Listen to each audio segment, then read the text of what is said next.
So hello guys, welcome to Tishuka. तो आप सब आजकल सेविंग्स के लिए अपनी एफडी वगैरह कराने तो जाते होंगे और आप सबके माइंड में ये भी आता होगा कि हम कितने तक की एफडी करा सकते हैं, एफडी कराने की कितनी लिमिट होती है जिससे इनकम टैक्स डिपार्टमेंट से हमारे पास कोई भी नोटिस ना आए।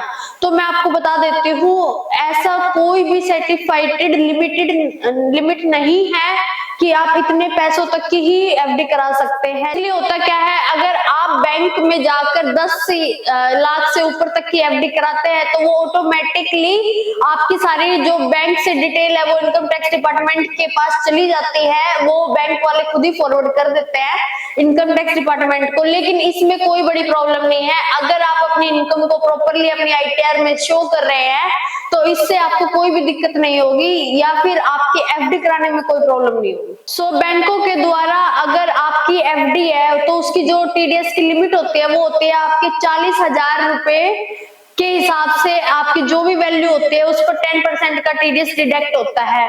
और जो सीनियर सिटीजन पर्सन है 60 प्लस है उनके पास 50,000 तक के लिमिट की छूट होती है और 50,000 से अबव अगर उनका अमाउंट होता है तो उसकी वैल्यू निकालकर उस पर 10% का टीडीएस डिडक्ट होता है।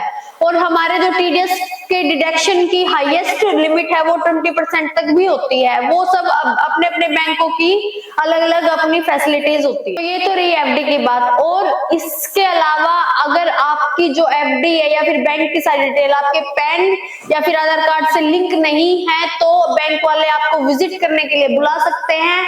और वैसे भी रेगुलर बैंक वाले बुला ही लेते हैं सबको, जो रेगुलर साल में एक बार बैंक वाले करते रहते हैं, जिससे आपका सारा डाटा सिक्योर रहे बैंक के पास भी और इनकम टैक्स डिपार्टमेंट के पास भी।